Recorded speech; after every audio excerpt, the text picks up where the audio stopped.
Blitz on 2 starts now.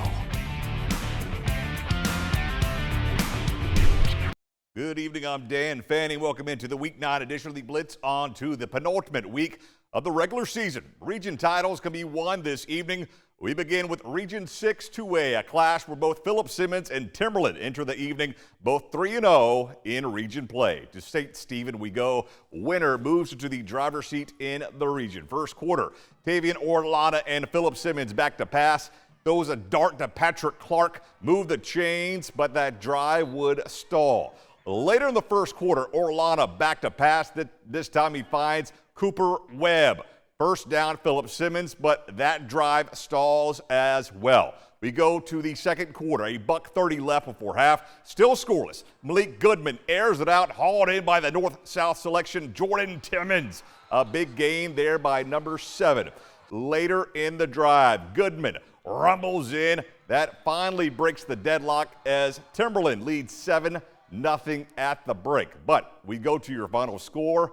That's 7 points. All the Wolves can muster as Philip Simmons puts up 21 in the second half en route to a 21-7 win. Philip Simmons moves to 4-0 in the region. In Region 8, Class 5A, Somerville leading the alma mater 28-0 late second quarter. Jaden Cummings on the corner route to the law firm. Jaden, Kelly, and Murray. 4 scores to push the lead to 35. That tandem not done in the contest. Cummings this time finds Jaden Kelly Murray. Nice throw, nice catch, first down, Green Wave. Later in the drive, Cummings airs it out one more time, this time hauled in by Carson Gwynn. Carson all alone in the end zone. Will Chitty, do not use my voice for these highlights, as Somerville, they roll to another win this evening, 42-14 with the win. Somerville pretty much locks up their region title tonight. James Island knocked off Fort D last week on the road. Trying to do the same tonight at AR. Scoreless midway through the first. Trevor Kalis, a little bam, Deweese, wham, bam, thank you, ma'am. Touchdown, Swamp Foxes. Bam, also selected for the North-South game. Trojans would respond. Big Bank Tank Scott rumbles in right here, coming right into your living room. Touchdown, Trojans. James Island's PAT is good. J.I. leads 7-6. How about this, J.I.? You know, James Island picks up their first ever win over Ashley Ridge. The Trojans 30, Ashley Ridge 20. Fort D making the short drive to take on Stall at District 4 Stadium. Patriots first drive, handoff to Michael Worthen. Right here down the Stall sideline, a big gain by number 17. First down, Fort D. Then from there, inside handoff to guess who? It is Ryan Campbell. Good. Touchdown to Fort. Ryan Campbell and the Patriots just getting started tonight at District 4. Next drive, Banks Wickersham, the CFC baseball commit, fires it over the middle to the Duke. Duke Williams rumbles in. Fort D up 14-0 early on. Later, Stall trying to get something going on offense. Ball rolls into the end zone where Fort D comes away with the safety. That makes it 16-0. Then, if some Ryan Campbell is good, more is better. Agent 0 one more time. Coming down the sideline and into the end zone. Fort D up big, and they put it on Stall this evening. Fort Dorchester 64, Warriors 6. Moving over to Region 7 is Wando's Isaiah Perrin makes his return to Stratford this evening, the school where he was employed before taking over the Warrior program. Perrin back at Ray Stackley Field, but on the visiting sideline. First quarter, Knights line up for a chip shot field goal. Wando has other ideas. Warriors block the kick.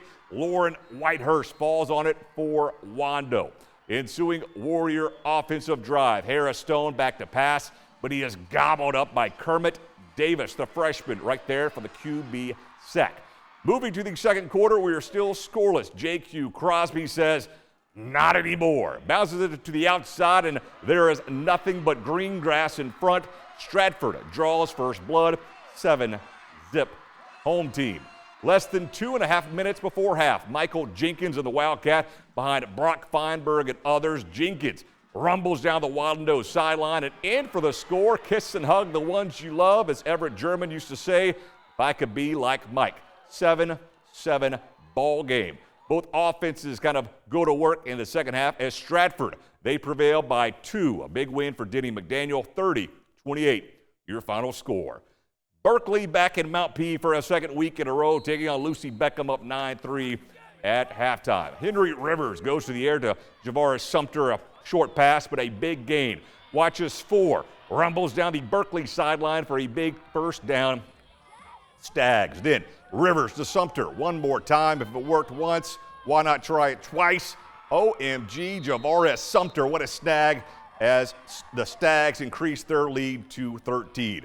Then Chalmers Ballard trying to get something going on the Lucy Beckham offense. Chalmers, nice run down the sideline. Tony Ward on the action, getting right up into Chalmers Ballard's grill. Berkeley, they went to Wando last week and beat Wando. They go to Wando tonight and beat Lucy Beckham. Stags win 39, your final score. And we are just getting started on tonight's Blitz on 2. More scores and highlights from across the Lowcountry. We come back right after this.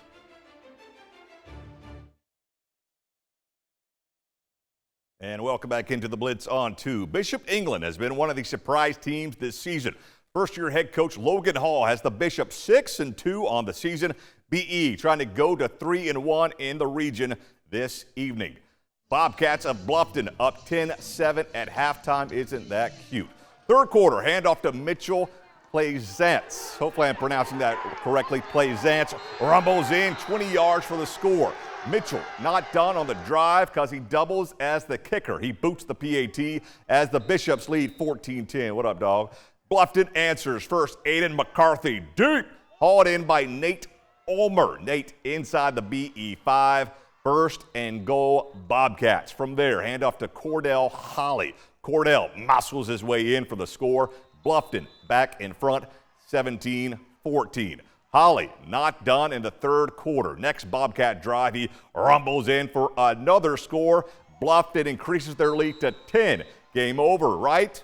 Wrong. BE does not hear the bell. The red rifle. Quinn Mahoney rolls out, fires to Nicholas Brunetti in the end zone for the score. Agent 0 hauls it in. BE back down 3. Bishop England comes back to go to 7-2 on the season. Break up the Bishops. BE 28, Bluffton 24. Hanahan welcoming North Charleston to Wiley Knight Stadium this evening. Hawks first drive. Handoff to Isaiah Snodgrass. Snodgrass rumbles inside the Cougars 10. He gets popped. First down, Hawks. Then Isaiah finishes what he started, plows into the end zone as the Hawks take the early 7-0 lead. Next drive, Travis Neal on the stretch, bounces it to the outside, and Travis Neal is gone. Neal having himself a year for the Hawks offense as Hanahan goes up 14-0. And we go to your final score. The Hawks not done as they rack up 43. Hanahan, big winners over North Charleston. To the Skeezer ranks after a week off, the Cyclones of Portugal were looking to keep it rolling, heading to Columbia to take on Cardinal Newman. And here we go up in the capital city. Third quarter action. Cyclones up 35-0. Porter, running back Tony Brown, is not done. He takes the handoff in for a short touchdown, makes it 42-0. If it ain't broke, don't fix it. Cyclones hand it off to Tony Brown. He makes the toss, makes a man miss, dives in for the end zone for another touchdown. Tony Brown, what can Brown do for you? The Cardinals finally trying to get something going on the offensive side of things. Caleb Ford drops back, heaves it deep, finds Luis Echeverria for the 75-yard touchdown, but it is too little, too late as Portugal racks up another victory. How about this? PG having themselves quite a year. 49-7, your final score. Northwood trying to get back in the win column, taking on Augusta Christian. Second Charger drive. Caven Ford goes to work. Up the middle, eludes a defender, eats up a chunk of yards before he is finally brought down. Next play, Ford gets loose one more time off left tackle. Down the sideline, Caven Ford running wild, finally brought down inside the Lions 10. He'd go on to score a play later. That made it 7-0 in A. Chargers playing a little defense as well. Augusta handoff. Noah Weber meets the ball carrier in the backfield for the tackle for loss. Next Northwood drive, they go for it on fourth down. Austin Grady over the middle. It's MJ Davis in stride. Davis races in for the score. That doubles the Chargers' advantage to 14-0. Northwood, they do get back in the win column, 28-6, your final score. Elsewhere, back to Somerville we go. Pinewood hosting First Baptist. 3:10 to go in the first. Asa Wyndham. Duke to Jaden Bellish. Looks like he's interfered with, but nonetheless, he makes the grab. First and goal Panthers inside the Hurricane 5. From there, handoff to McKinley Bilton. Built for tough. He rumbles in. Pinewood goes in front, 7-0. In the second, Wyndham on the underneath route to Bellish. Jaden, the Piggly Wiggly player of the night, he races in for the score, and the Panthers double their lead to 14. Minutes later, Wyndham not done. It's 21-0. Make that 28. He finds John. Check that. Terrence Stallworth, number 2, does the rest untouched into pay dirt. That made it 28-0 Pinewood, and the Fighting Sophia Raidaballs at Pinewood Prep. Winners over First Baptist this evening, 45-14, your final score.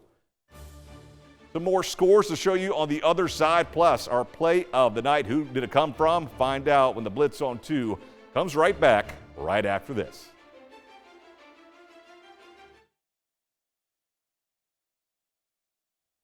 And welcome back into the Blitz on 2. Some final scores. At least this is the last score that we saw down in Hilton Head tonight. The Seahawks were leading 44-6 over Colleton County. Again, that's the last score that we saw.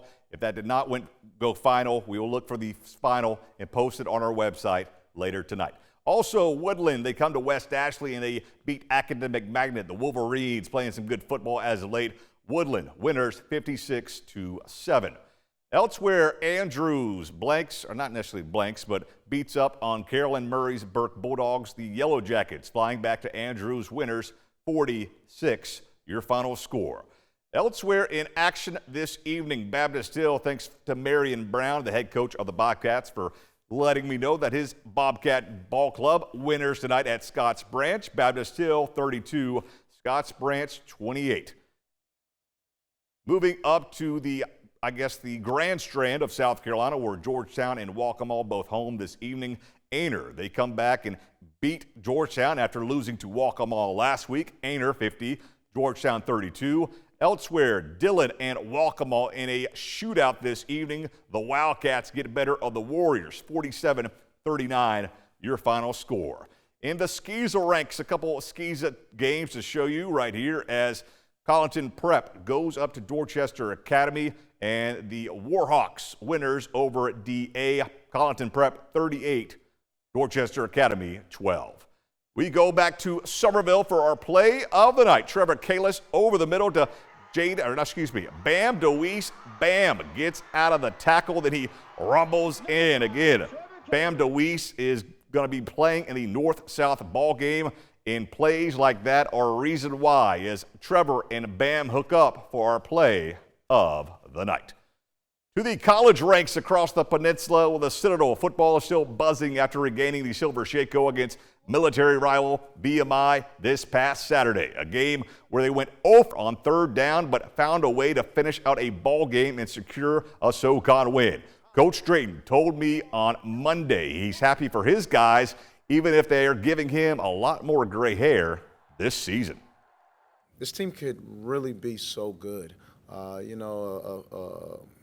The ball bounces a different way for us, and we're 5-3, and everybody's happy, and we're on the brink of playoffs. But we can't live in that realm, and that's what our team is starting to realize right now, that we've let some opportunities get away from us.